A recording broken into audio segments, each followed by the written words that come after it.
All right, guys, I got the chance to sit down with a dear old friend of mine. And I say old only because we go way, way, way back to local TV days.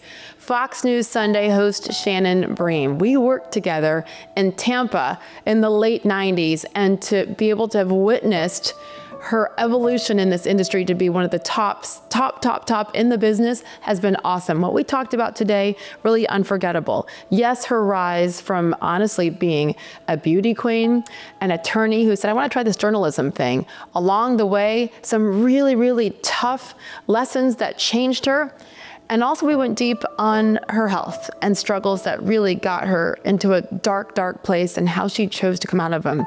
You also don't want to miss the story of where she was on July 13th, 2024, when Donald Trump was shot. Shannon Bream was actually right in the thick of things live in Pennsylvania. So all those things and much more with my dear friend, Shannon Bream, on this episode of The Sage Steele Show.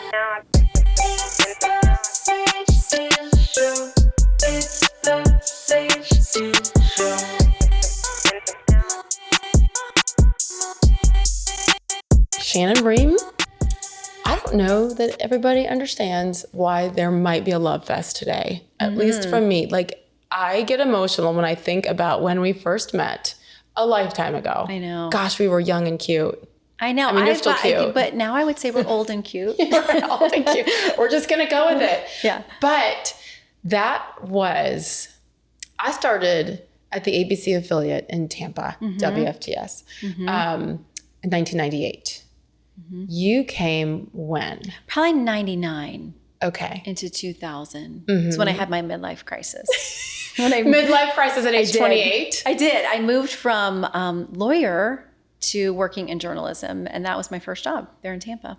And weren't you like an intern at first? Yes. I was grandma intern. Yeah. Because I literally was like probably 28, 29 when I interned. Yeah. And everybody else was like 20. But I had been a news junkie my whole life, really wanted to work in the storytelling, the digging, all of that stuff. But I'd gone to law school, business school and law school. And so I wasn't equipped for it at all. And I thought, I'll do an internship. And I remember talking to Marty Tucker. Yes. Was an anchor there. Yes. And we had a mutual friend, and she was kind enough to let me bug her and ask questions and stuff. And I said, should I go back to school or just do it? And she's like, no, just start doing the work. Get in here. And so I called them about doing an internship, and they're like, you can't just come work here for free. Like there has to be a process that you're doing this for an internship. Right. So I fought until University of South Florida there in Tampa. There was a professor there who was like, okay, you're going to have to take a news writing class, but then I'll sign off for you to do an actual internship. And that's how I ended up there. I didn't know that whole backstory. All I know is that when this tall, beautiful, kind soul showed up, and I was like, she's a what? She's an intern?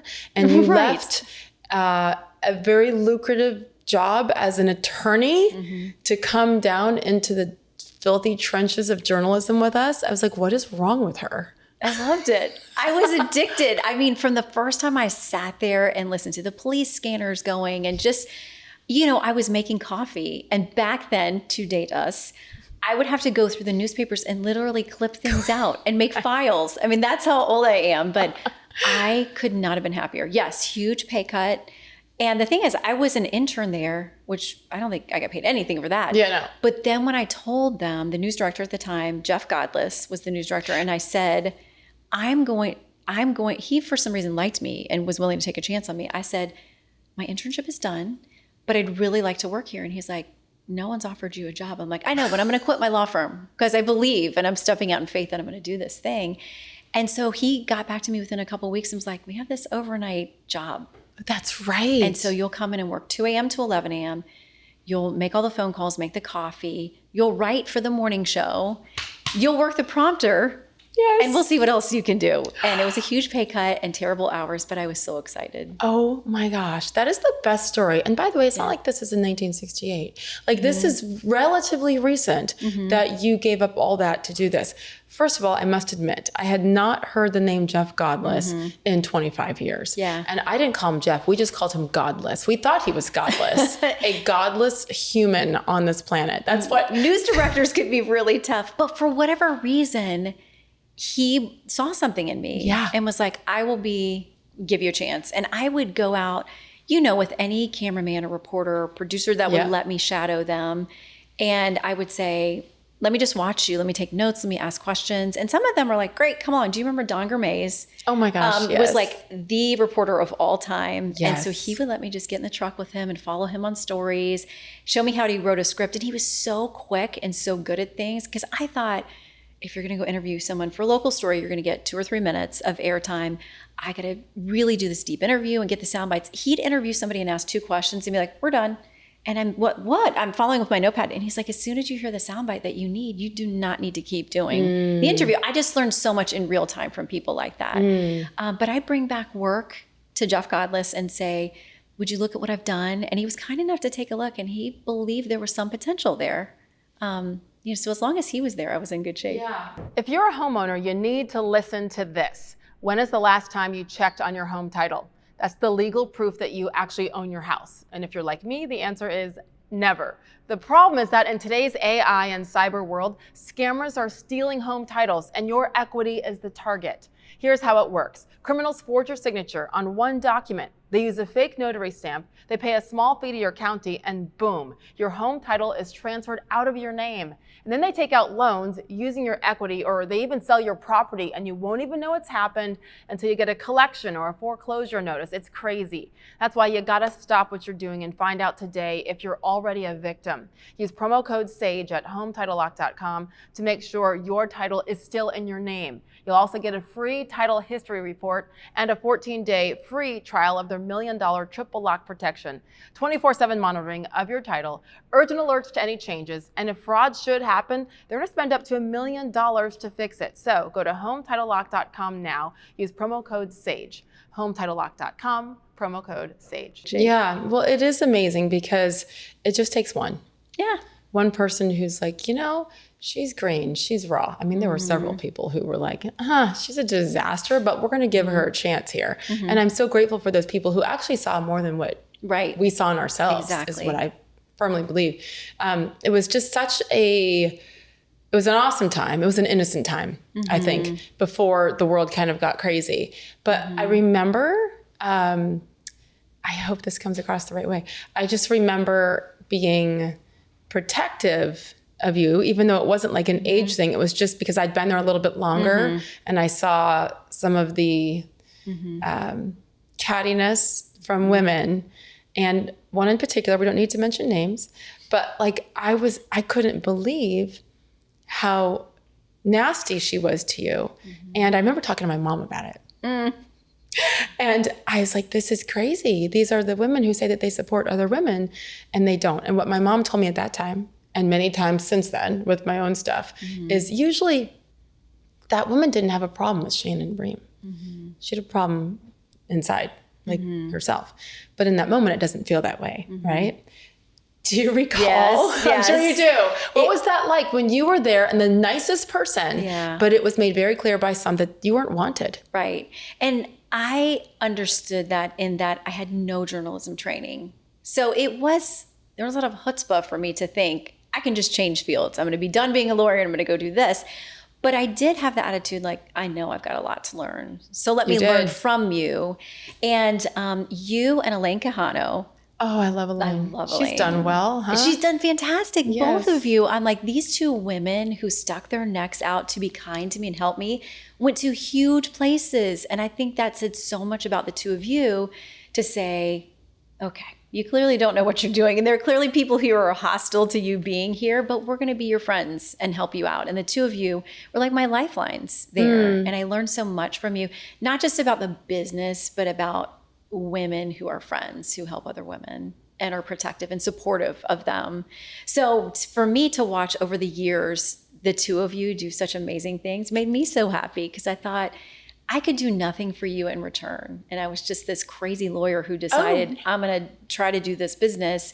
And the 2 of you were willing to give me a shot. And not everybody felt that way. Well, for sure. And that's what upset me so much. But I think it's also, and we've all been through it in some ways, like when it does happen to you, then you're like, I will never be part of something like that again. And it certainly had happened to me before. Men and women, it's just such a cutthroat industry. But how did you kind of push through that? Because the claws were out and everybody saw it and felt it. How did you keep going through that? My feelings were definitely hurt. I mean, as a human being, but I was so determined. I thought, I'm giving up so much, like my legal career. I'm not doing this haphazardly. My wonderful husband, Sheldon, and I, we were married, newly married at that point, and we'd really talked about it, really prayed about it for a year. And I felt like that was my passion. That's what I was supposed to be doing. I didn't realize it would be so rocky up front with some people who were like, oh no, we do not share your vision for you. You do not belong here. And as I would hear from people and they would be in the business 10 or 15 years to get to that job there in Tampa, I'd realize like, okay, I am kind of short circuiting what they had to do to get here. And so I know that I'm coming at this from a place of, I hope, humility, and I have a lot to learn. And hopefully if I stick around and do the overnights and the weekends and take whatever jobs nobody else wants to do, that I'll earn some of their respect. So I thought maybe I'll win them over. Mm-hmm. But it hurt as a human being to think, oh boy, they really don't want me here. Did you ever hear from any of them? Yeah. You did? Of course, yes. I've heard from people over the years and they act like that never happened. You know, I'll get a message on Facebook and they're like, I always knew you were going to make it and I'm so happy for you. So gross. Or, you know, it's funny to me that they'll even say like, I remember when people weren't nice to you, and I'm like, and you were one of them. You were one of them. But listen, you know me, I come from a place of, when things didn't go well for me there, and we can talk about that, it was never about revenge. It was just sort of like, let their disbelief fuel you and let it be a place where you ask yourself real questions like, okay, you do have a lot to learn. Sure. You haven't figured it all out. But you knew that, but you came in like that with such humility and kindness. I will say I wondered at times, just kind of watching from afar, because I was in the sports department. We had a room about the size of this couch for 5 of us, 4 guys and me, you know? And so we would kind of hide out and just watch it all happening. And I thought, okay, this woman comes in and obviously is really smart and has talent. Like you could see it just in the way that you spoke and presented yourself. And you're gorgeous, right? And so and I think a lot of them knew about your past as, what's the exact title? I mean, you were part of the Miss America pageant. Yeah, and Miss USA. And Miss USA. Yeah, I mean, so you're like a pageant girl, basically. And people love or hate that. You know, that has a lot of connotations when we say pageant girl. For me, when I was at Liberty undergrad, I entered and was in the Miss Virginia, won the Miss Virginia pageant and went on to Miss America and was in the finals there, terrified out of my skin, like horrible stage fright. Top 10 though. Yeah, it was That's really amazing. terrifying. But that paid for school for me. Yeah. The scholarships were amazing. And so I had a really good experience for it. It's definitely not for everyone, but for me, I wasn't an athlete. I know you find that hard to believe. I wasn't an athlete. So for me, pageants, that was my competitive thing. And it was a way that school, I mean, really smart. I needed help. I mean, my parents were really grateful. I borrowed dresses before there was like Rent the Runway, which I think is such an amazing invention.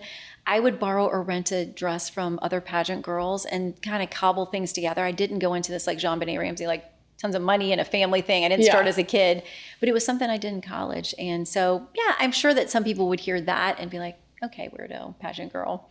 You know, they just don't get it. Like, oh, she thinks because she's this and that. Yeah. Right. I, as you know, years later got to host the Miss America pageant twice. Yes. It was such a cool thing. And I'm so glad that I did. First, I was like, I'm a sportscaster. I don't do pageants. It's a competition. And it's a big time competition with so much on the line. What I learned about it, and this is just a quick sidebar, is that not only are the women beautiful and healthy and in good shape, I mean, you hope physically and mentally everybody's in good shape, but what it takes to get to that point, giving back in your community, obviously academics, but all of the things, you have to be the complete package to even get to those early stages. And then the scholarships. I mean, these women are really doing good things with them. So I think that's the part, it's not just hot girls, right? What did you take from that? So much discipline that had to go with it. And I was 19. So I was a baby when I got involved. And some people will compete for years. I thought it would take me years to get there. It was, I think, I'm as a person of faith, I think God's timing and everything. So for whatever reason, he was like 19, I'm pushing you out there. You're going to go do this thing. And I had a lot of fear I had to deal with. So stage fright. And all kinds of performance fears and things that there just wasn't time. It was like, you're doing this. And so it really deepened my prayer life in a lot of ways. There was a moment that I was supposed to go out, and talent was really hard for me. I played classical piano, and I was terrified because we couldn't have music, and I just felt so much pressure in that. And I'd played my whole life, but to do it in front of thousands of people or on live TV was a whole different thing. Oh, yeah. So the night that I was supposed to go play in the Miss Virginia pageant, terrified, I called my mom. I was staying at, there's a hotel all the people stay in that are competing and stuff. And I called my mom. I was like, can you come over here and pray with me? And she's like, no, I can't, because I can pray with you on the phone, but I got to get over here. You got to, you know how to pray. You can do this. Wow. And I remember, I always would have a Bible with me, but, they're in hotel rooms and stuff. And they always say like, oh, you don't just turn out and pick a verse. But I was like, Lord, I need something. And I remember opening the Bible to Psalm 34, and the 4th verse is there. It says, I sought the Lord and he heard my cries and delivered me from all my fears. And I was like, I don't think that's a coincidence. That's my verse, and I prayed that through that whole Miss America competition thing, because it was just so frightening to me. When I made it to Miss America, they told us that night, they have you sort of, how all of it works because you've done it. You're sort of backstage and they put everybody out there, and then they say, you come back, but you can't go back to the dressing rooms because they already know who the top 10 are back there, and they're moving your stuff around to a different place. So you're in this holding cell between commercials and things. And I remember one of the producers of the show saying, now remember, if you make it, you're going to get to perform for 80 million people. I thought, jeez, I want to just fall through this floor right now, because as much as I want to compete here, that took the breath out of me. Oh. So there was just a lot of growing out of my baby faith to say, if you feel like the Lord is guiding you in this, he's going to get you through it. And I had a time when I competed in a local pageant where I got up there and freaked out and forgot my piece and just kind of stared out into the darkness. Really? And had to pull it back together and finish that piece and then go off stage and cry in the back. So I knew what it was like to be that afraid and to say, I'm going to do this. And it's not me. It's his strength working through me in this. Wow. So people don't think of pageants as a big spiritual growth kind of place. But for me, it was, because I was so terrified. Though, to be 19 and to look to God at that moment, that to me is impressive. I needed it. Yeah, well, it worked. It worked quite well. I wonder, because I remember being on stage and my heart was racing for these young women with, 80 million people watching. And I'm just holding the mic and trying not to screw that part up, But when you look back at that time, younger, and then to television and that growth, because maybe similar but different, where when that red light's on and it's one thing to be taping something, then you're live. So you're starting from scratch in this career.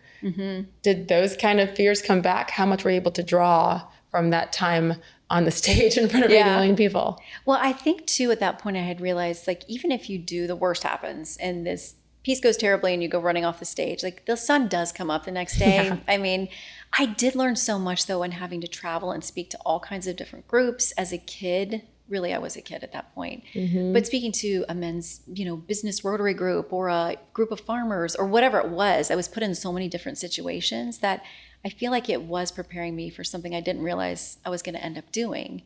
And I do think with live TV, you just got to do it. It's I always say that even if I'm feeling Fox News Sunday is coming together on a Sunday morning, we're live at 9 a.m. East Coast. And so even if I always do a call with Shell, and he always does a little prayer with me before the show, and that's usually 8:30, 8:45, and he'll say, how are you feeling? And sometimes not prepared, don't feel like this was getting okay, but at 9 o'clock, it's the show's starting. Yeah. So live TV is just, it is what it is. But I love that what you said about the sun coming up. And I've said something similar where, okay, no matter what happens, I'm going to survive, I think, I hope. And then you're okay, every time I push through that fear or that hard time, you realize I'm still here. I can do it. And I think the next time it's a little bit easier, slightly easier to go stand back up in front of that camera again. Yeah. You've had to do it many times. And I wanted to vomit. Yeah. There are times where you're your head and your heart are screaming at you so much. I mean, for me, I think the most terrified, I don't know if terrified's the right word, but the most having to fight my adrenaline that was screaming at me was, I happened to be on the air when President Trump got shot. I was watching you. And live. I it took everything I could to override what was happening inside, because your heart, I felt like if I looked down, I could have seen it beating through my jacket, because it was just one of those moments where there's a while we didn't know if he'd been wounded in his, physical torso or where it was. It's happening in real time, and there's just no time to think about that. But it's funny because I had people, there was a calmness that settled over me, like, you have a job to do, and this is what you do. And to later have people look down at my phone like 4 hours later when I got off, and people say, like, I'm praying for you right now, praying for you right now, praying for your state of mind, So it's almost like I had a sense of that I wasn't alone doing that. Oh, no, you were not, for sure. It's one of those moments where we will all remember where we were.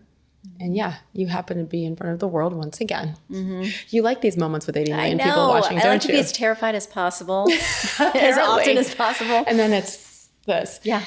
You did it so brilliantly. And I remember watching, and of course I started crying because of what was happening, and just the evil emotion, nature of where everything had gone. And then, I'm watching my girl, and I don't know if I texted you or Shell, and I was just like, oh my gosh, she's crushing this, which sounds very sportsy and an inappropriate time maybe. But I don't know that, people don't understand what that moment is like, because it's not about you, of course, but the magnitude of the situation, the importance of it, the gravity of it. And you want to represent your network, yourself, President Trump's family, right? So I don't know that you went to break, did you? We didn't for a long time. You just kept going. I stayed on for 4 hours. And luckily, and we were at the RNC for the convention. Obviously, he was going to be arriving the next day, I guess it was. And he was at that huge rally in Butler, Pennsylvania. And the only reason I was doing that as a Saturday night show is because they asked me, you're going to be in Milwaukee for the RNC. We think he might roll out his VP pick at this Butler thing. So can you do special coverage on Saturday night since you're going to be there for Fox News Sunday the next morning? And I said, sure, we'll do it. None of us had any idea what that day was going to turn into. But as I had other great coworkers of mine arrive in Milwaukee, they'd literally get off the plane and came to where we were. Because we were on the patio of a hotel. We had just randomly sat up, we're going to do a 1 hour show here. We're going to introduce the Butler speech. He usually goes for an hour or two, and then I'll wrap out of it. That's all we were going to do. But that hotel patio turned into, ground zero for us getting on the air. So Bill Hemmer showed up a couple hours into it, and then others. And so it was just, you just go until you don't. When you went off the air, and I forgot, who did you toss to? I think Hemmer had joined me then, and he kind of picked up from there. Yeah. Brett may have joined at some point. Yeah, I think so. When you tossed to them and took off the mic and walked off set, what were you thinking? It was just surreal. I think we knew at that point the president was going to be, he wasn't the president then, but running again, that he was safe and he was going to be fine. The first probably 30 to 60 minutes, we didn't know. I'm getting texts from people all over my phone who are saying different things, but I'm so focused on what I'm doing, I'm not really looking. So it's later when I finally look down at text, I have a couple people from his inner circle saying I talked to him, he's okay. And, we always want to double, triple source that stuff. Because in the moment that it happened, if you remember, it happened so quickly and we weren't sure what we had seen exactly. Were these fireworks? Did he get hit by something? Did he take a hit to the body? Where, and when he got up, somebody's got the red MAGA hat. I can't remember if it's him or Secret Service as they're lifting him up. So I saw red on him. So in my mind, I'm thinking, did he take a direct hit here? I didn't know. And you never, because America is freaking out. Like, you do not want to speculate at all. And I'm saying, this doesn't look good, but he stood up. He's walking away. So it was just kind of, when I walked away from that, the set 4 hours later, we had amassed this whole operation there. And my assistant was there, and I think I just hugged her. And it was sort of like, this is crazy, but thank God we think he's fine. We just knew in that moment. I don't think in the moment. It took me a little bit further that night. Like, that was history that we were covering there in real time. And this crazy campaign is never going to be the same. This country is going to be changed by that moment too. So hopefully we handled it responsibly. What did Sheldon say to you? I mean, he's obviously my biggest support and cheerleader 24/7. And I don't remember our exact conversation, but I know I was getting texts from him along the way. And he was the first text that I sent because I'm sitting there in the chair. I feel like he was at a baseball game. We've got his cousin's son who is a great high school baseball player. And I feel like he was at a game for him. I could be wrong about that. But he was at an athletic event of some kind. So I had been sitting in the chair. I just tossed to then running for, but President Trump. And so he had started, there was a little bit of start before the shots rang out. And so I had still had my earpiece in, and I'm looking at the crew and I'm like, did I just hear that? Did we just hear that? And none of us had walked away from our spots. I was still in the chair. And so the control room is quickly screaming into my ear, like, we're going to take this live. We got to take this live. Don't go anywhere. We got to figure this out and take this live. So it was less than a minute. And it was just enough time for me to shoot off a text to him. I think President Trump's been shot. And there were all kinds of misspellings and crazy things. And I don't know that I looked at that again for a couple of hours, but he's always a cheerleader, whether I'm doing terrible or great. And he will tell you the truth. I think this is a great thing in a spouse. He's a terrible liar, which I think is a good quality in a spouse. Yes. But don't ask Sheldon unless you want to know the truth really? About your outfit, about how your show went, or anything else. I think it's a good quality. He's not capable of lying. But he does it nicely. He's so calm. He does. But you got to know, if you ask, you're going to get the truth. You're going to get it, yes. I hope you were proud in that moment, though, because millions of people were proud of you. And there is no way to prepare. I mean, you can do all the live shots and all the breaking news for hurricane coverage in Tampa, when you're like all the things. And there was never anything like that during this age with technology, et cetera. And Lord willing, there'll never be another moment like it. And I thought it was it did bring me back. I mean, once, of course, yes, the president's alive, et cetera. But then I'm thinking the personal side. It did bring me back to Tampa with you. And those people who were like, yeah, get her out. She's not worth it. Including the way your tenure there ended, right? Yeah. Well, the funny thing is, I would have thought back there in Tampa, like, I can handle anything. I can do this TV thing. I can figure this out. But if I hadn't had 20 years of doing live television, I don't know that I would have been equipped for an assassination attempt in real time. So baby me would have thought, like, oh, I can handle anything. I had a lot to learn. And so I'd been there on air for a very short time because I really was behind the scenes. And I came in one day and Jeff Godless had said to me in a little memo in my mailbox, because we had email, but we still did things in paper. Yes. And he was like, if you get all your overnight stuff done and we have a side story that breaks and we need someone, we're going to consider sending you out. So I'd only been at that for a couple months or so. And then I came in one day, Jeff's gone, his boss is gone. There's complete management. I don't think ownership changed at the station, but management changed at the station. So we had a new guy. And all of the experienced reporters knew enough to be freaked out, because they were like, oh, when new people come in, everything changes. And I thought, I'm making no money. I'm doing like 10 jobs. I'm the happiest person here. I felt safe in some respect. Not that I was some great reporter, but just that, I was giving it 110% all the time. So it was 2 weeks into the new guy being there, and I got called in on a Friday. And I walked in and I thought, I'm going to get some promotion. Like, he's seen the light, that I'm so great. Well, the head of HR was sitting there. And if the head of HR is sitting there and you get a Friday afternoon meeting, you're not getting promoted. I found out really quickly. And he just lit into me. It wasn't just, hey, we don't think this is working, we're going to let you go. It was, he literally told me I was the worst person he'd ever seen on TV. And he said, you're never going to make it in this business. And I hope you're a better lawyer than you're a reporter, because you need to go back to that. Oh. And I was so shocked. Again, not that I thought that I was Diane Sawyer or something at that point, but I really thought that I was learning the ropes and that I was growing and that I would have a chance to keep learning. Well, listen, it's not his job to have me on a paid learn as you go journalism program. So I kind of gathered myself together, and thank God for Soundproof Edit Base, because I literally just went in one and cried for like 2 hours, calling everyone that I thought might love me. Like, I called Shell. I had just signed with an agent. I called her, like, I know I'm your worst client ever. You just signed me and I just got fired from my first job. Call my parents. I just thought, did I get this all wrong? Leaving my legal career, blowing that all up to come do this. And this guy said, I'm basically the worst person ever. And so that was the end of my time there. Oh my gosh. It was not pleasant. You know, there are ways to fire people. And maybe gently. Maybe. I mean, when you know someone is working her tail off, a good person, a good teammate, it almost goes back to what my mother said about something within them.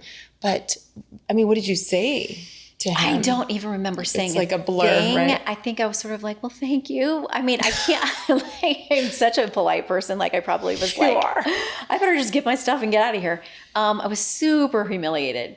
And there were a lot of good things that came from that. You're not going to, when you get punched in the gut, you're not like immediately embracing it. Like, thank you for telling me the truth about how terrible I am. But it made me do a lot of gut checks. Like, okay, go watch every tape. Just see how bad you are. Like, what do you really need to learn to get onto the level of even being worthy of being with these coworkers and being in this place? And so he kicked me out the nest because the truth be told, I don't know about you, if you always aspired to going to the national level or what you were going to do. I think I would have been happy at that Tampa station. At least I thought at the time, like if I could ever get a 6 o'clock anchoring job or 11 o'clock anchoring job and stay in this community and report here, like this would be so awesome. So in a lot of ways, he kicked me out of the nest. That I didn't think I wanted to do that, but he propelled me to something else I probably wouldn't have done. So in that way, I'm grateful. But not at the time. I was not grateful. I was humiliated. Because it made me think every one of these people at the station who told me I didn't belong here are all laughing at me as I pack up my stuff and leave. That's how it felt at the time. And of course, they all knew. And those select few who weren't nice before were validated in many ways. Yeah, I've heard you tell the story before. I know we talked about it before, but it broke me because it's like, that's not supposed to happen to good people. I know. The jerks, they deserve that stuff. But that, so was there a moment where when you thought, maybe I do need to go back to being an attorney? It's safer and there's a guaranteed paycheck. Right.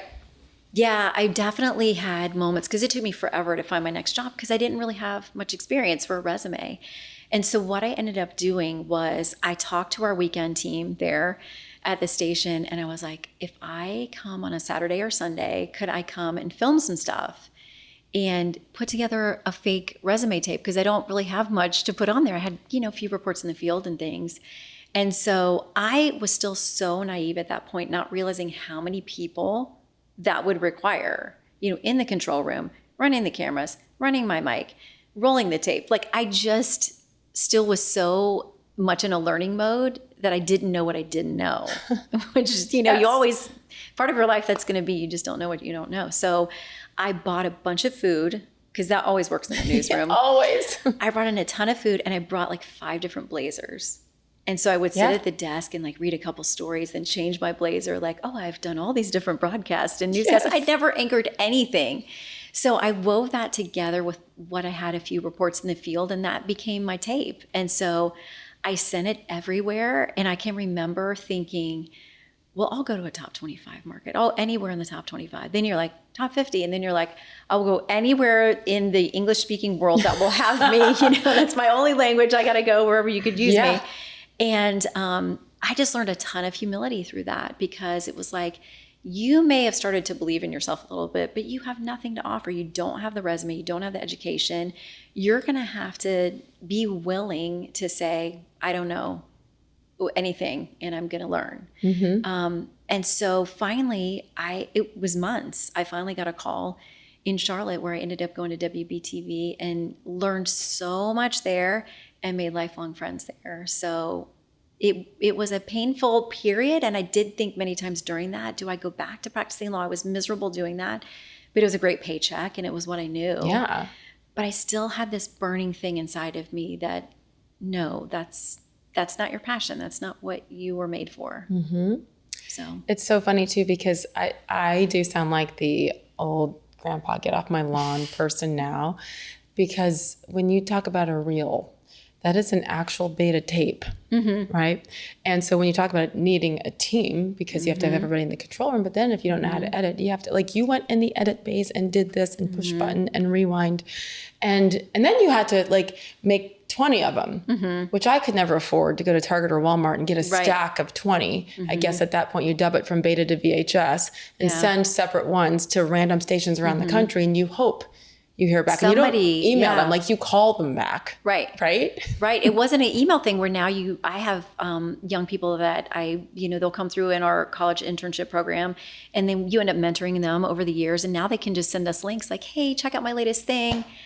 What suggestions would you have? And I'm like, this is great. It's such a speedy process, but you're mailing literal tapes or DVDs at some point back then. And you're like, is anyone even opening these? I mean, I don't even know. I put them in like hot pink envelopes that would stand out in the stack of 30 other resumes they got from kids our age who all just wanted to weigh in. But I think that speaks to your tenacity. You might not have been an athlete, but you are a competitive soul, obviously, between the Miss America, Miss USA stuff to this. And I remember seeing when you got to Charlotte.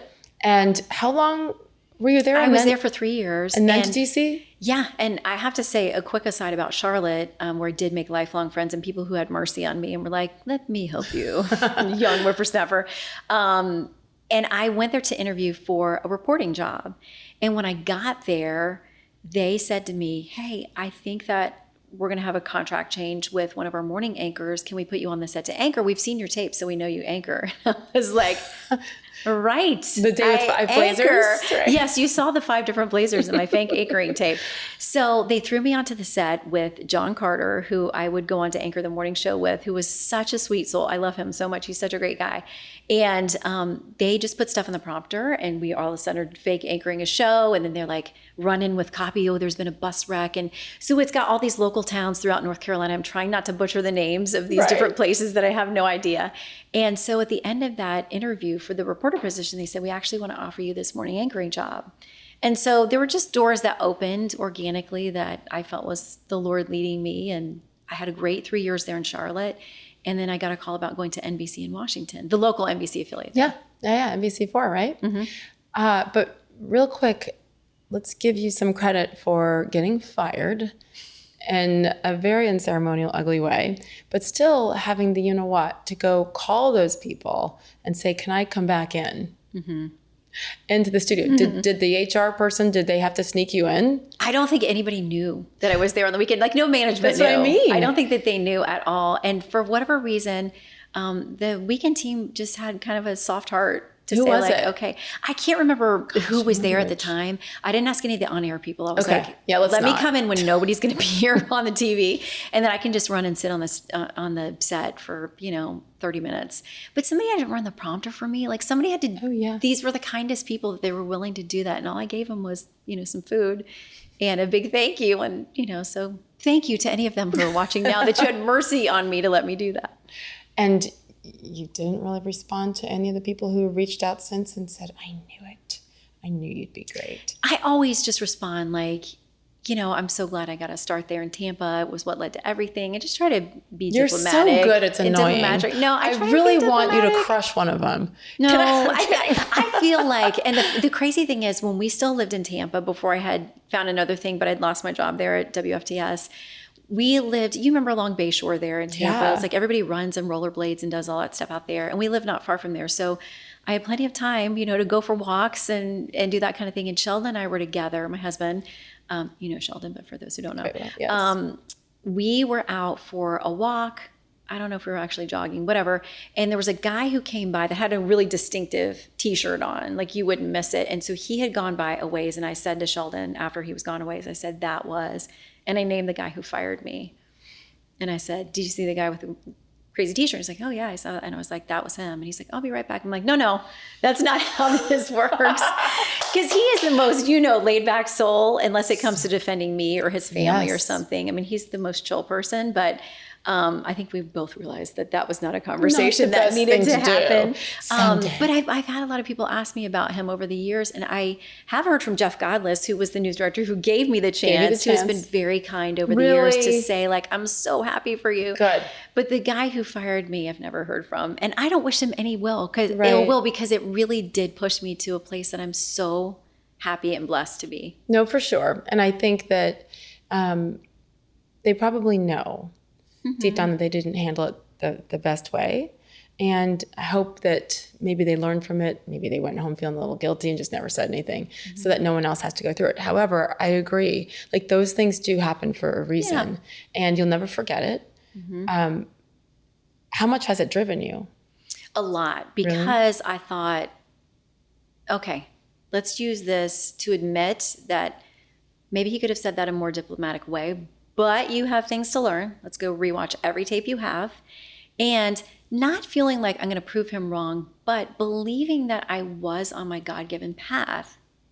And if you are following that, he's going to kick down doors I never could kick down. And times I tried to push things open, like I'm ready for this, or I want this job, and that door stayed firmly closed. There was protection in that. So I went at it believing that I was on the path God had me on. So eventually he would guide and open the doors when the time was right. But I had work to do. I mean, he doesn't just say like, I will answer all your prayers and give you everything you want. He does expect us to be disciplined and put in the work and do our part of the bargain. And so I just felt like as long as I'm doing that, he will guide the rest of the process. And I've had to rely on that many times over the years. Yeah, your kindness is what has always just blown me away. When I wanted to, yell and scream at people along the way, just because like, why? But it's interesting then to watch the progression, and you have somehow always just stayed above it. You've, unlike me, I'll go there and get in trouble. Sorry. But like, you've stayed above it. and to see the evolution, and then of course, everything that you've done on Fox News, how have you, I think I know your answer, but how have you not let any of the ugliness of what this industry can be, not always, but certainly is in many ways, not change you and remain the kindest soul in this business? Well, we all have our moments. We all have our moments. And there's certainly times I felt super frustrated or disrespected, or, now that we're operating in this place where social media is a dumpster fire. And as you and I were coming up through the business, that was starting to build, where you now have people at home completely anonymously sitting at home telling you you're terrible, or you're not smart, or you've gained weight, or whatever, people can say from the confines of their.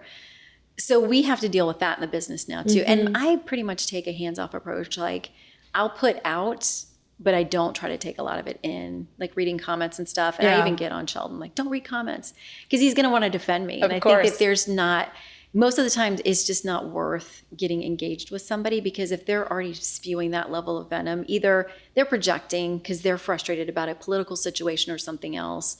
Because I can do the same show and have people say to me, like, why are you so rude and hate everyone in the Trump administration? Same show, also get a post that says, you obviously get your talking points directly from Donald Trump.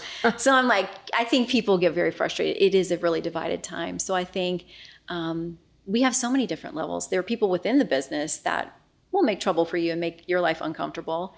But there are people outside the business that now we have to hear those voices too. Yeah. So knowing your boundaries, I think, is a really important thing. And listen, I'm like anybody else. I've been jealous when other people get an assignment or a job that I thought I was right for, or that I was fighting for. I mean, you have those disappointments along the way, for sure. So I always think it's good to share with younger people too. I always like to tell them about getting fired. Like, you can make it through that. But even if on the outside you look super successful to the world, you're getting passed over for things, or for interviews or assignments that you wish that you'd gotten too. So it's still, there's always a fight, within the business, managing your ego along with your ambition. It's tricky. I do think that there's an adage that I'm going to screw up, so I'll just say it in my own words. But basically, don't mistake my kindness for what? Weakness. That was hard, Sage. Good job. It's so true though with you. It's so true, because I know that if push came to shove, no one's pushing Shannon Bream around. It might take a lot to get you to the point where you're going to do this, right? Yeah. But there's some real toughness there that I feel like, especially if people glance at Fox News and you see some very strong personalities whose opinions are part of their show. It is how they are defined, actually. And I think you do an incredible job of not allowing your opinions to influence your questions, and actually asking a question. Sometimes people don't even ask a question, right? How have you managed that? Because you have the opinions. And now it's more okay to express it. I mean, that's not how it was back in the day. Right. It's strictly keep it separate. Now that line has been blurred. Yeah. And I'm in the news division. I feel a real obligation for people to, like I said, get heat from both sides of people who are upset that they think you're this or they think you're that. And I love when people will send a tweet or a message, because I really do tune out social media, but it's very easy to find our emails and send things to our email inboxes too. I do feel like there's a lot of projection, but it does take a lot for me to get to a place where I'm really going to be pushed. And I feel like you can't lose it on air. You can't on TV. I've got to stay neutral as part of the news division. We all have opinions. We have really strong opinions. But if people are unsure of where I am, I feel like I'm doing my job then. And I do have coworkers who I love, or family who they are opinion people. That's what they do. It's their bread and butter. They have millions of viewers, and I love that. That's part of our Fox family. So that's not the part of the family I'm in. So I have to bite my tongue some, but I feel like, when people come on the show, or if I'm filling in on someone else's show, I want to ask questions that people at home would ask, like, why are you saying this? And then you're voting for this. I mean, I'll do that to Democrats or Republicans or independents or whoever, because I feel like when you have people and there's just sort of a shouting match, nobody at home is getting anything out of that. I want to let people answer questions. And sometimes when you let them just answer the question, they trip themselves up. And I think that I've always been a person that you get more flies with honey, kind of than gotcha questions beating people over the head with stuff. Let them talk. Oh, and they give it to you. And then I can see it in your eyes sometimes. Because you know me. I'm like, oh, she got them. And then that smile, because you didn't have to, but the key is to set them up with that question and then to actually listen. I feel like so many journalists don't listen. And it's harder when you're younger. You feel the pressure and you have people in your ear and you have literally. It's literally. I'm like, there's always voices in my head. What does that say about me? Even when I'm not on TV, right? But you have your list. You have 3.5 minutes for this interview, and it's a quick spur of the moment thing where do you follow up on what they said there, or do you make sure you get this next question in? Because if you don't get that in, then it's going to look like, oh, you let that one off the hook. Right. I mean, it's really tricky because some people really will get at you for not following up. And so sometimes there's something really egregiously said, and I don't care if they're left, right, or center, but they say something factually is not correct. Okay, we're obviously going to have to follow up on that. But I know it's eating the time from the rest of my questions that I have. And so it's stressful. I start to mentally tick off, like, we're not doing question 6 or 7. We're going to 8. That's going to be more newsy. Let's go there. So it is a little choreography that you're doing with yourself. And I have an amazing team. And so they're following, and they can see where we're going. And they know the sound bites that I have and the material that I have. And so I try to give them a good lead, like, I'm going to this full screen. I'm going to this bite. But yeah, you're making decisions in real time about what you think will best serve the viewer and possibly make news and get something substantive out of the interview that was worth their time. They're kind enough to tune in and watch. We want to make it worth their time. It's a split-second decision, one that I'm sure you have too. I've questioned a million times, like, I should have gone the other way. I should have stuck with it. I do it every Sunday. Do you really? Oh, almost every Sunday after the show. Like, oh, this could have really gotten to something. But, you're getting the time cues. And to be fair to my team, they probably cheat me a little bit because they know that I'll go long. And you got the rest of the show and it's all live. So it's all timed out. You can't just, we had slated 8 minutes for that guest and you went 12. Where's that 4 minutes coming from? Because now they're scrambling to fix the rest of the show. So there's always more you could have done and more you could have asked. Well, which means you care. And when you stop questioning or evaluating how you did afterwards, then probably time to get out. But I do want to emphasize how difficult that is with your viewership, which is through the roof constantly, to be editing on the fly and deciding I'm going to leave out 5 and 6, but go to 7 and 8. While you're listening. Because so it's like... It can get distracting. Oh. You need to listen. My ADD is helpful in this way because this half can decide on what has to go and this half is still listening. But then if they say something while you're over here, it's why I'm crazy. That maybe we all are in this business. I do. And I always tell young people too that when they come through and they have questions about the business, I'm like, if you're easily bored, this is a good thing for you. Doing live television, because there's just, you got to pivot. Constantly. Squirrel, What was your toughest interview? I'm trying to think. I've had things happen where it has gotten so heated that I've had people threaten to walk off or walk off. Early on, this is one of my favorite stories. One of the times that early on at Fox, they had asked me to fill in on one of the evening primetime shows. It was Greta Van Susteren, friend and coworker from years past. And I thought, I don't know that I'm ready for this, but it was a holiday. And, so you're not going to say no. You're like, okay, this is a chance. Yes. I'm going to do it. So I don't know if you remember this story. The Salahis was this couple that broke into a White House event, got past everyone. They were getting pictures. I mean, they were right. a wealthy, non-threatening. They weren't there to hurt anybody, but they made it through they talked their way through Secret Service and everything else and got to, it was when President Obama was president, and they'd gotten into this event. And so that news had broken. So I'm filling in for Greta's show that night. It was a Thanksgiving week.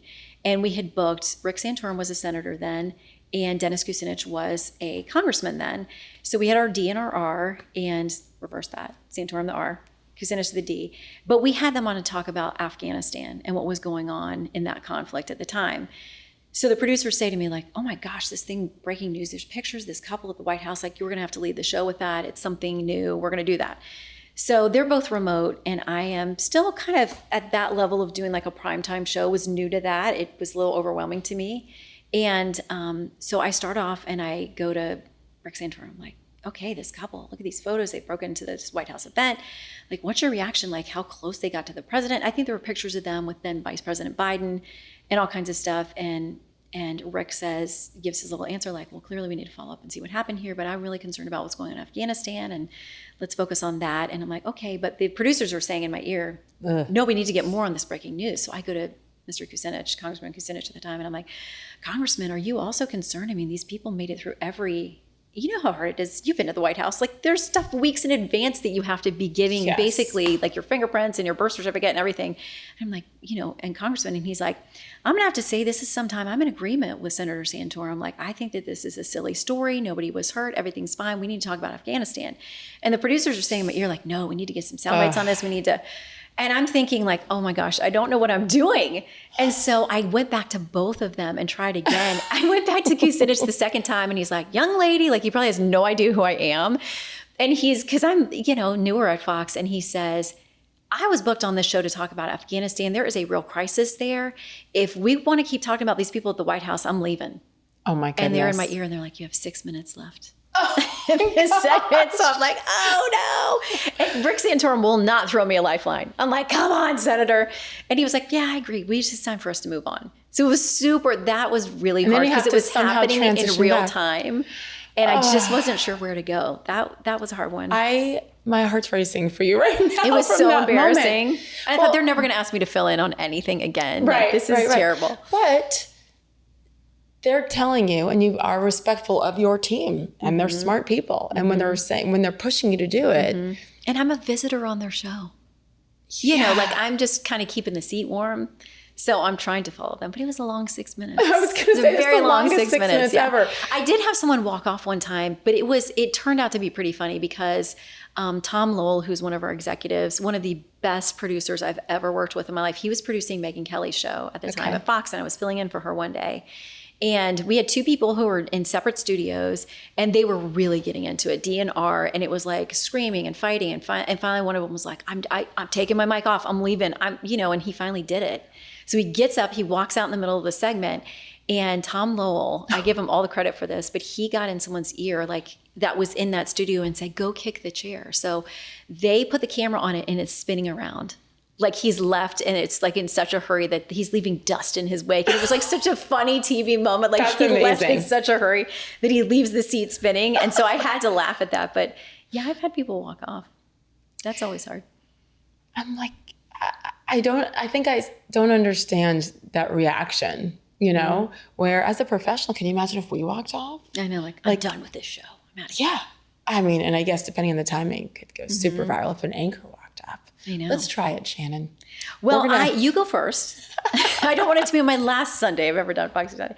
I will say this too, and you've probably had this experience. I think really the hardest interviews I've done have been with people who are in a place of tragedy. Yeah. You're showing up after a tornado, or I had a situation when I was a local reporter that I showed up to a house that the husband did not know yet that the wife had been killed in a hit and run accident.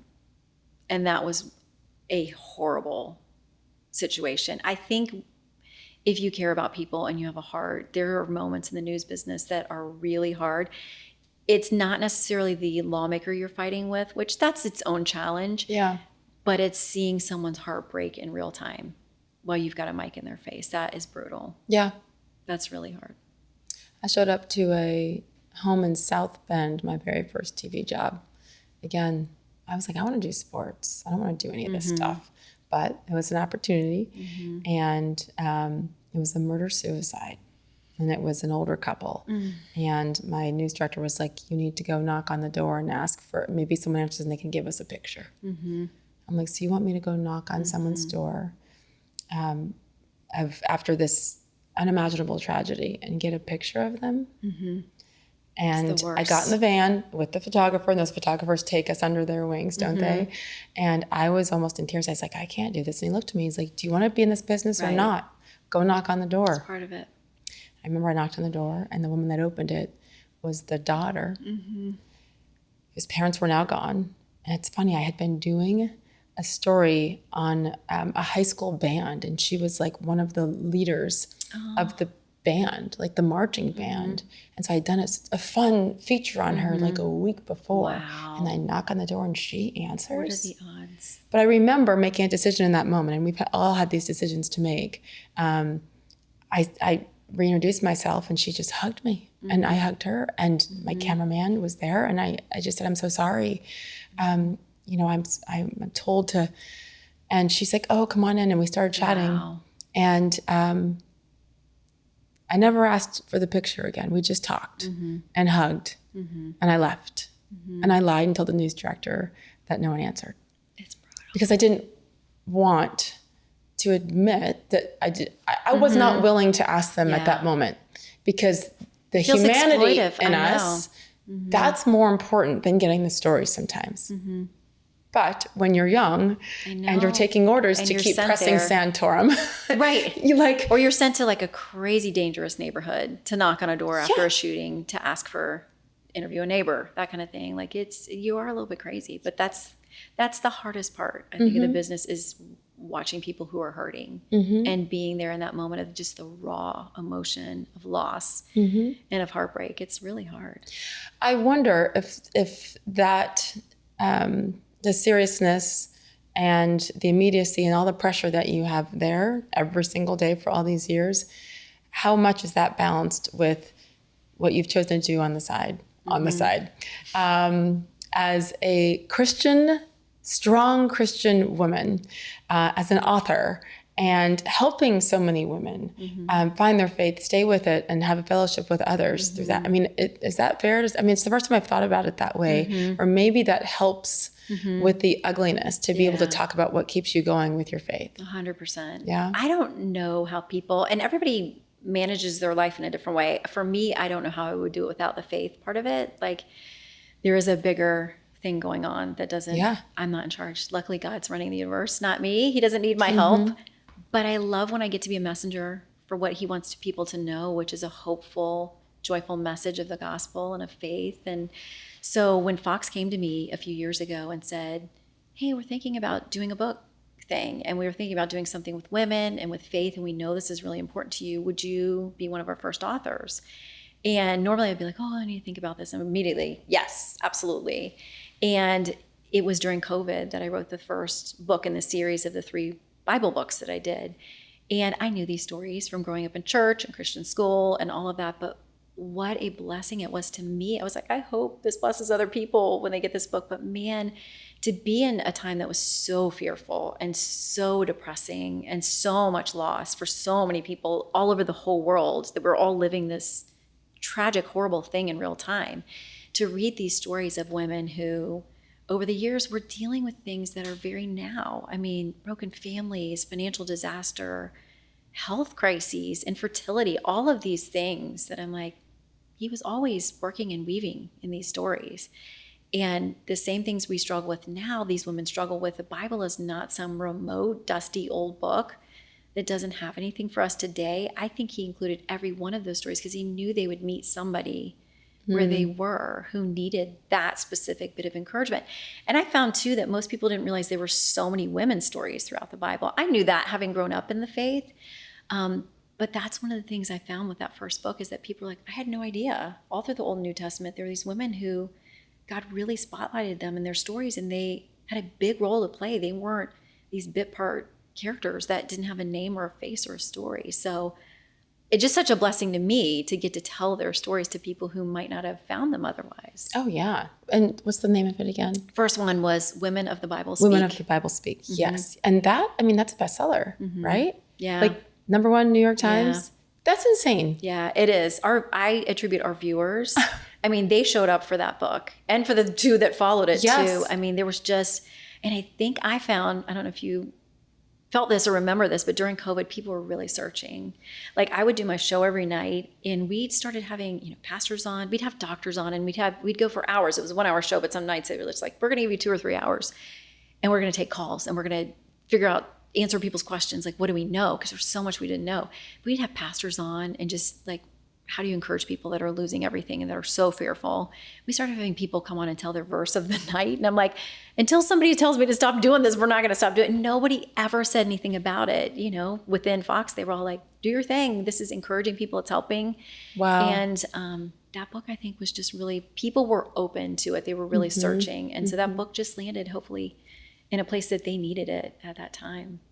You were nice enough to send a couple to my mom. Yes, she was having a Bible study group. She was, which in her early 70s, that was the first time I remember her, I want to say publicly, but outside of the church or our home, talking about her faith.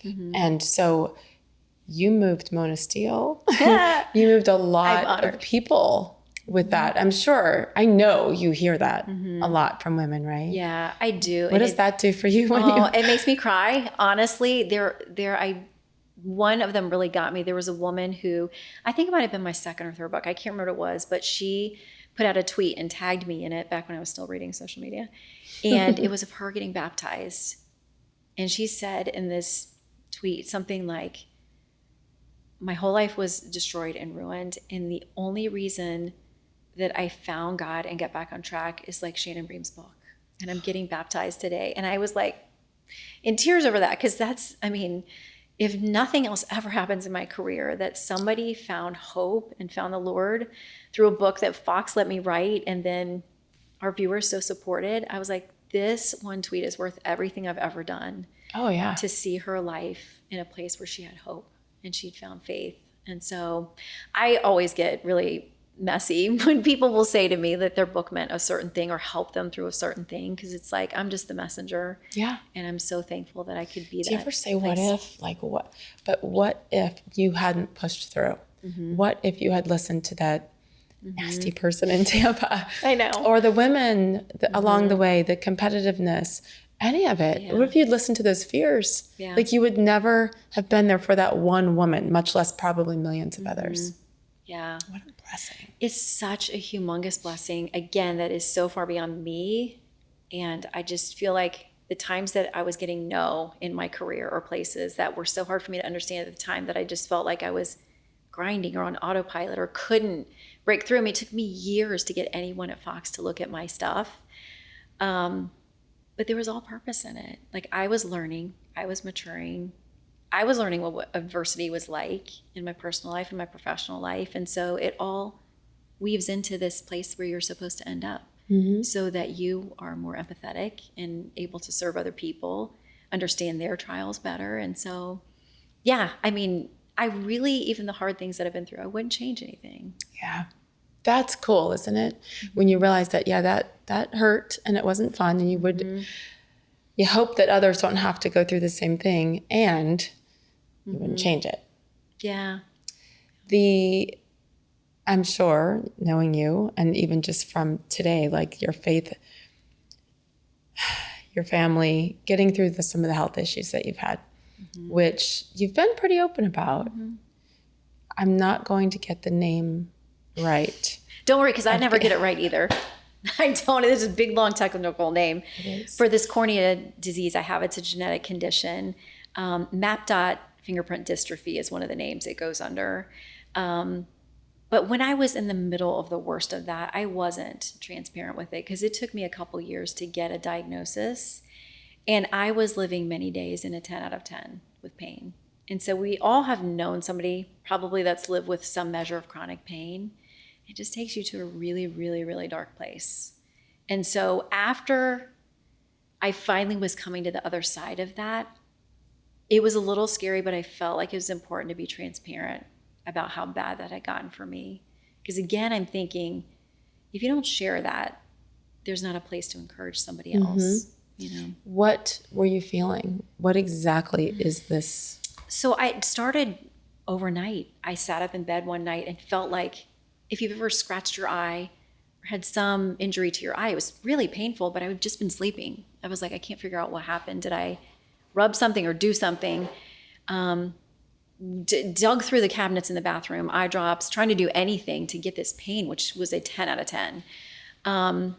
It finally cleared down. I had double vision for a couple of days with that first incident, which, you know, triggers headaches and all kinds of weird stuff. And I was like, that was really weird. And within weeks, it was happening again. And then it was both eyes. And so I went to my regular doctor that I use for contacts and whatever, because I was one of these kids that third grade, I had glasses. You know, it was like I always had questionable eyes. And so he said to me, like, I think you maybe have dry eye. It was around my 40th birthday. And he's like, women, when they get around this age, a lot of them start dealing with hormonal changes and dry eye and whatever. And I was like, okay, well, tried all kinds of different eye drops. It was getting worse and worse to where I was having these episodes many nights. And so he finally said to me, like, let's get you to a specialist. I can't, this isn't my garden variety kind of thing. So I looked, you know, everybody has these magazines like Best of Nashville, Best of Washington, whatever. And I found this doctor that was supposed to be really great. And I went to see him and he talked me through some ideas and gave me some, you know, ointments and medications and let's try this, try that. And within months, I was in a really bad place because you can't, you know, if you go to sleep, it's like Freddy Krueger, like something is going to get you. Like I could never sleep through the night. There would be, and I tried to set alarms so I could get ahead of it with drops or do something to, you know, keep my eyes lubricated and do whatever I could.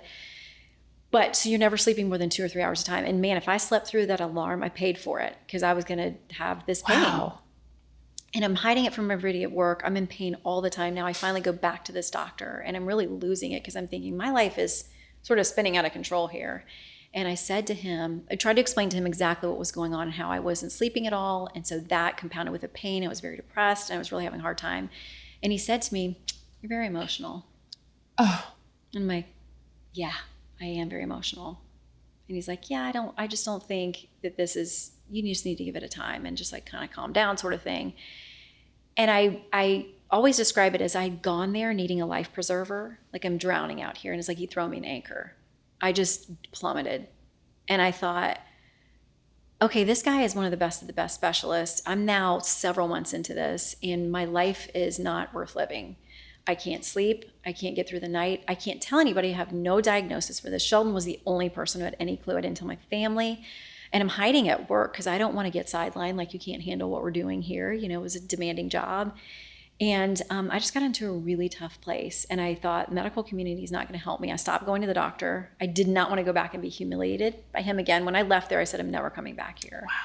And so I was just living with this situation where there were times I would, you know, lay in the bathroom floor and I couldn't even put anything together other than, God, please help me. There was no flowery prayer. It was just like, God, please help me. God, please help me. It would just be a mantra, like, please just get me through this. So I was living in chronic pain all the time.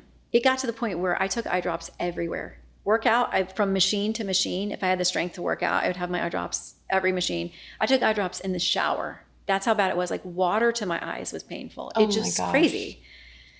So I had gotten really despondent and I'm searching online, which is not a great thing to do when you have a medical problem. But I was just looking for the vocabulary to even explain what I had to maybe figure out what this was.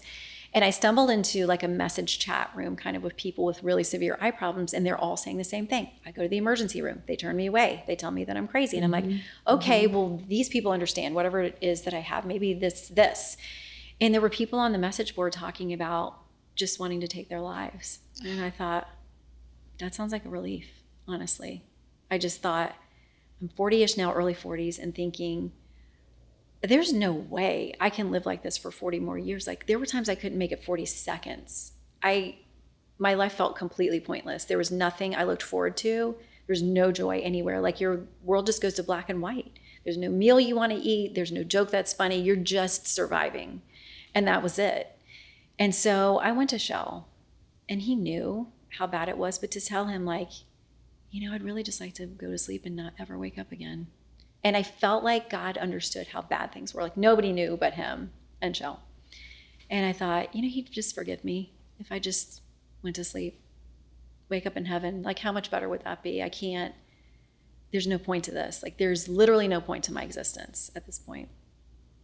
And so he and I talked and prayed, and he was like, listen, I don't care if we have to spend every dime we have. I don't care if you find a doctor that's on our insurance or not. Like we've got to find a solution to this. You've got to give medicine another chance. So we literally prayed, and there's a story in the New Testament where Paul has got this thorn in his side, and he asked God 3 times to take it from him. We don't know what it is. There's this theological debate. Some people think it was an eye problem. There's another New Testament book where Paul talks about having an eye problem, and I'm like, how crazy would that be?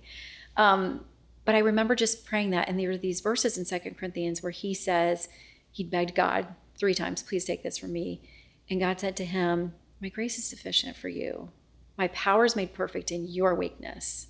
And so Paul went on to say, therefore, I will boast all the more gladly about my weaknesses so that Christ's power rests on me. And I lived by those verses. Like, that's the only way I'm surviving this. And so I started praying, instead of for miraculous healing, God, send me someone. If you could just get me to the right doctor, if you can give me someone to walk me through this. And I prayed, let me make it through tonight. Tomorrow we will start over. I will start calling. I'll figure this out. So the next day I found, again, I'm searching for specialists and doctors. I find this doctor. He's supposed to be the best of the best. Booked up, doesn't really take new patients, but I called. And I thought, I've been praying. I got the Lord on my side. Now I'm going to call. But I remember saying to myself, keep it together. Do not show emotion to this person like you're a crazy person. So I call and I'm like, I'm calling about this doctor, Thomas Clinch. I've had this thing that nobody can figure out. I'm having a really tough time. I've heard he's the best of the best. And she said, can I put you on hold for a second? And I was like, sure. I'm like, okay, kept it together. She comes back and she says, I literally just had somebody cancel for tomorrow. Can you come tomorrow? And I'm like, yes, I will be there tomorrow. And I thought to myself, just make it through tonight. Make it through one more night. Oh my gosh. And I was filling in for Brett Baer the next day for his 6 o'clock show. And so I left in the middle of the day to go to this doctor appointment. And the PA saw me before the doctor came in, wrote up my chart. And I could hear the doctor pick it up. You know, we hear them on the door outside when they come in. And he walked in and sat down, hadn't examined me. And he's like, I know what you have. I'm 95% sure I know what you have. And I'm like, I feel like I've won the lottery. It is the first moment of hope in almost 2 years of this. It felt like, I had given up on this. I didn't even remember this feeling, like this feeling of hope. And so I sat there and he's like, let me examine you. And he says, yep, this is what you have. And we talked through it. And I was like joyful, like somebody gives me a name and he's going to be able to help me. So we're talking. He's like, these are the things we'll start with. And then he says to me, as we're wrapping up the appointment, you need to know something, that there's no cure for this. And I was immediately back just in the darkest pit. I don't even remember leaving the office. I remember Sheldon was waiting on me to call him. And I remember I had to get back to work because I was doing Brett's show. And I just wanted to get in the car. And I was like, I could drive this car off a bridge. Oh, Shannon. How could you lead me here to this person that can help me? But then he says to me, there's no cure for this. And so I'm sobbing through this. And I know I need to call Shell. I know he's worried. And I'm praying and just crying, like, how could you leave me here? How can you bring me to this place? And I always say that I heard God's voice, not like I heard it out loud, but I felt it, of him saying to me, I will be with you. Not, I'm going to miraculously heal you, which is what the prayer answered I would have wanted. Sure. But without a doubt, I heard in my spirit him say to me, I will be with you. And that was enough, to get me back to that doctor's office. You were in the car at that moment when you heard it? Oh my gosh. And I had to call Shell, and I'm sure he probably thought I was a crazy person sobbing, but was able to tell him, all right, this doctor knows what I have, but he's telling me they've never found a cure for it. I've got this genetic cornea condition. My mom's adopted, so we know nothing past her. And so we think it's on that side, but we don't know. So I apparently, in running out of the office, had been of enough mind to make an appointment, because I did go back, for the follow-up eventually. And he said to me, there are ways we can manage this. There's a surgery that doesn't always work. It's super painful, but you'll know when you're ready to try it, if everything else we try doesn't get you there. And so it was years of managing it. But the first time I slept through the night, I literally felt like a different human being. It was like, there's hope. Like, you are going to get your life back. And it was years and years and years before I was still in such a difficult place that we went ahead with the surgery. And I had a really tough time and a lot of complications, but now I'm on the other side of that. And I'm very thankful. Is it something that I would have been able to see, which makes it even tougher? If it's one thing if you have a certain kind of cancer and chemo and your hair is gone, or cast on your arm, or whatever, people can see it. That's tangible that you can see. But and then you have the most beautiful eyes too. So it's like, what's the problem? They don't work really well, but how did you stay on the air? Really hard. And there were times, even after I had my surgery, most patients within 2 to 3 weeks, they can correct your vision when they also do the cornea procedure. So I was like, great. I've been wearing glasses and contacts my whole life, so there's going to be a vision correction along with doing what they can to the corneas. They damage the corneas to the extent that, some people get grossed out. I don't know if you get grossed out. I want to explain it. They literally use acid to burn off the surface of your eyeball. The hope is that when the cornea regrows, it's much stronger and corrects some of what you have. Sheldon actually watched the surgery. No. Because the doctor's like, you can watch it from another room. So he did. He likes surgeries and all that kind of stuff. So he's the tough, non-squeamish one in this relationship. But I wasn't healing. I was going in for my checkups, and my vision wasn't coming back. So that was really hard, because I went back to work and I couldn't read the prompter. That's what I'm saying. They literally put the prompter on the desk, like to the desk. So you had to share some with them at some point. Yeah, that was really hard to try to hide that. I can laugh about it now, but President Trump, so it was his first term.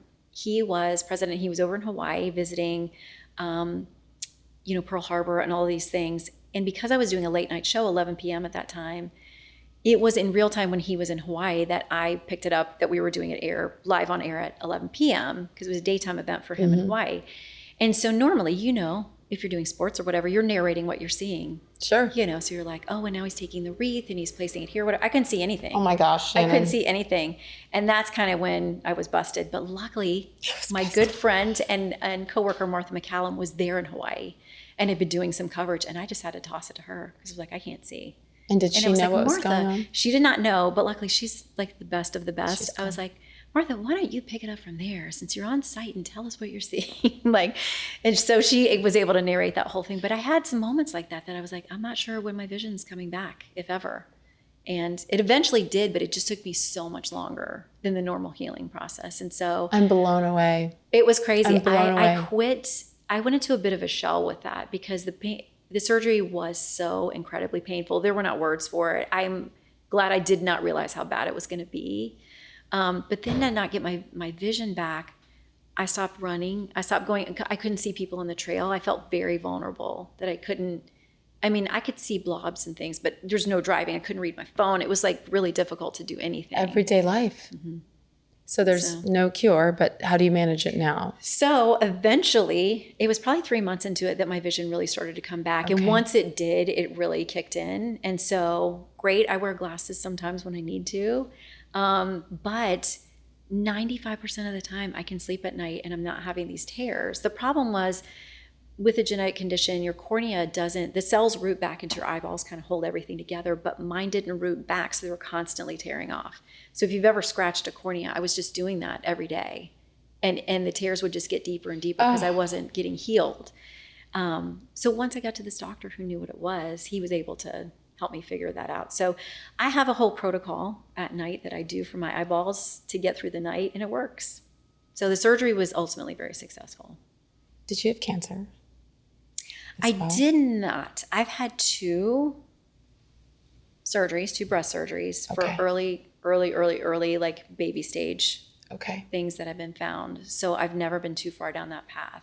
Okay. And I haven't talked a ton about that, but I would if you want to talk about it. I wasn't sure. I saw a blurb about it and thought, well, I haven't heard about this because I knew the generic version of what happened with your eyes, which you were thinking about ending your life with something that difficult. So I was shocked to hear that there was more, I guess. Yeah. You're okay now? When was that? So I, back in 2015, had a bad mammogram. And it was just something unexpected. You get your checkups all the time. You think you're fine. There was something there. So I was sent for a biopsy. And for any woman who's going through this out there, that's the toughest part. It is very difficult. And they have improved the technology a lot. But the biopsy tends to be worse than the actual physical surgery because you're out for that. Now, recovery is a totally different situation based on what happens with your case. The biopsy was terrifying and it was really difficult, but then you wait. And I remember thinking there's got to be a better way to do this when they call you with your results, because it was like, you got to answer your phone 24/7 in case it's the lab or the doctor calling you. And I was going over to a lunch with Justice Breyer when he was still on the bench. He would host these great lunches at the end of the Supreme Court term. And I was walking out the door to that, and I got the call from the number that I knew was probably the doctor's office saying, we found something and you're going to have surgery. When you come in and you have time to talk about it, we can explain more fully what this is. It's very early stage, but you're going to have surgery.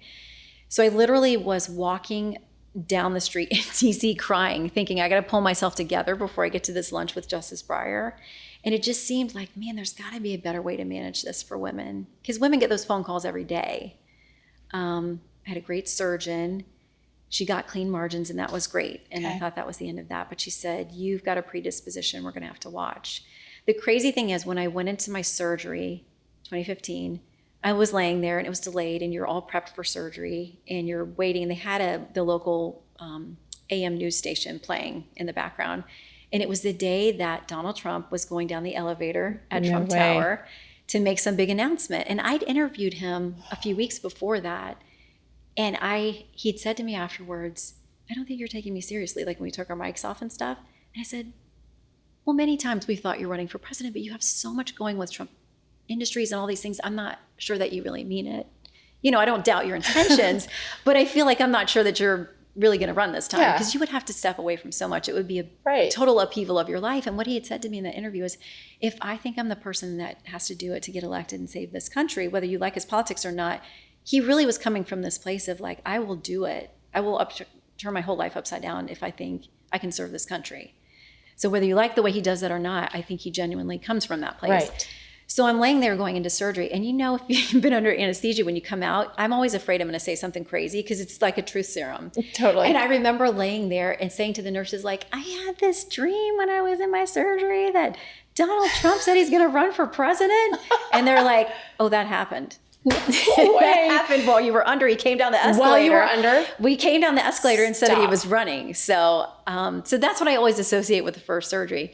So fast forward many years, I'm on a real special regimen where I every 6 months I do either a mammogram or an MRI because of my history. And so I had a time last year where they found something again, and I was like, I don't want to do this again. It's really a tough road to walk, you know, and mine was so minor compared to people that have had a much more advanced, crazy, serious case. I've had 2 different very early baby stage findings that had to go. And so, so last year I thought, well, I've done this before. It was 10 years ago. I know what I'm doing.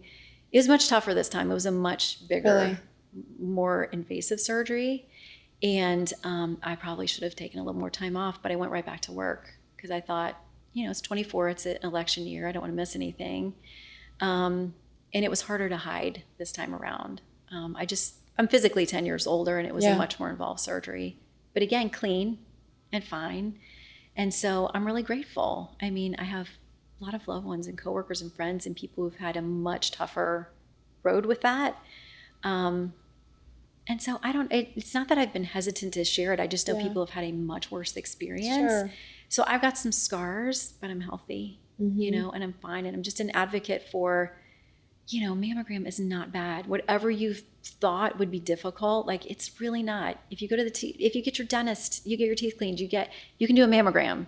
And I've been really fortunate that both times it's been spotted very early, and that makes all the difference. So I will always have sort of, looking over my shoulder a little bit, given my history, but every 6 months I get that check that tells me whether it's time for another biopsy or not. And, there are always other options down the road about whether you are really proactive about mastectomies and those kinds of things. But so far I haven't been faced with that choice. So I've had 2 really good surgeons and 2 really good outcomes. Is it something between, 3 real pretty serious instances, then obviously the most serious with your eyes? How does that not change you or your perspective? So when you look back over the last decade, how has it changed you? It makes you so much more empathetic, I feel like, because I can remember times it was literally on the treadmill thinking, I'm just going to lose it. And this person next to me has no idea what I'm living with right now. What is that person living with? Maybe they're about to lose it on the treadmill. I think it just makes you much more empathetic. And if you kind of have a soft heart, it really just digs that in. Yeah. Like you can just feel for people and have much more grace because you know how much you've been given. And so I think my illnesses have made me much more empathetic, I hope. And so that's the good from it. Yeah, and that's a choice to always find the good. It's in there. Sometimes it's not fun having to, like when you are physically unable to live normally, it's kind of hard to dig and find that good. But I agree with you. And every single person, doesn't matter how perfect their life looks, they got something. Don't you think that like if we lead with that everywhere, at the airport, places that aren't always friendly, wherever it might be, I mean, it sounds so cheesy, but this world would be a better place if we just think that anger, they just cut me off in traffic, that actually wasn't directed at me. What are they going through? I say to my kids, it isn't necessarily an excuse for bad behavior, but it might be a reason. We just don't know what it is. Yeah. It does take courage to share it though. All of it. And I can see you keeping it all just to you and Sheldon because that's how you are. You don't want anybody else to worry. But thank you for sharing all of it. I can't imagine. I have never dealt with really. You are a tough cookie, my friend. No, but I mean health and things that you can't control. I can keep my mouth shut and probably control some things a little better. I'm getting better. Please don't. Stop it. But the health part, that is something. And so I don't know. I mean, faith must be the only way to get through it. It is for me. And it's just such a relief. Because even I've got friends fighting through horrible things now, cancer and that kind of thing. And one of a longtime friend of ours who's really been, a struggle. She posted something on Facebook when I was checking on her. I don't, you don't always want to bug somebody like with a constant update, but she's really good about updates there. So we're not all calling and saying like, how was your scan today kind of thing. And she's kind of a friend that, we've had over the years. And she posted something where she was like really sad. She's got 4 kids. They're all adults now, but she's like, I don't want to die. I want to live and see their lives and see my grandbabies and whatever. I don't want to die. And she's a strong believer. And she said, I was praying and saying like, Lord, I don't want to die. And she said, I came to this realization. He's like, you're not going to. Like, no matter what happens, you will be with me in heaven. You are safe for eternity. So when you're praying and saying, please don't let me die, he's like, you're not going to. And that perspective shift with her was really powerful. And it was to me, and I'm sure everyone who read that post from her too. Are you going to keep writing books? Are you going to keep doing this for us? Yes, I am. There's another one I hope will be out in 26. You need to make sure that's out in 26. There's a long line of people. I'll send you a copy. Yeah, that would be amazing. I just hope that you know how. Why do I cry when I look at you? So you're going to make me cry too. But you've done it the hard way. And you've done it with kindness and strength and all the things that are missing from so many people. So I just, for all these years, I've been cheering and just so proud of you for never losing that, right? And we can say, remember when? I know. But like you are, no one is better at their job and more kind and open. So thank you. Thank you. You know I'm your biggest fan. And over the years, like told you love anytime fest something birthdays. is coming for Sage, I'm like, no, they're not. Oh, Don't go now for I Sage. welcome Like, it. Now I'm a no, I sicko. know. Now I need you in the foxhole with me. Like, I know, like, if anything really goes wrong, I've got Sage there too. So, But by leading with faith, honestly, it's so inspiring. From those days as a pageant girl in front of 80 million everything people, we've been through in the meantime. all the way through. But thank you. And you're lucky. We didn't even get to talk about Biscuit Bream next time. The world is not ready. She's somewhere on my pants. Biscuit Bream is with me at all times. That is a pet, guys. Let's clarify. Yes, she what's is on our your pants. 6-year-old lab, and you can't walk by her without being covered in her love. So we'll call it. God bless you, Shannon Bream. Thank you for too. being you. I love you, my friend. Love you, love you. Cut before for my having me. mascara runs again. It's her fault. You're so sweet. Thank you.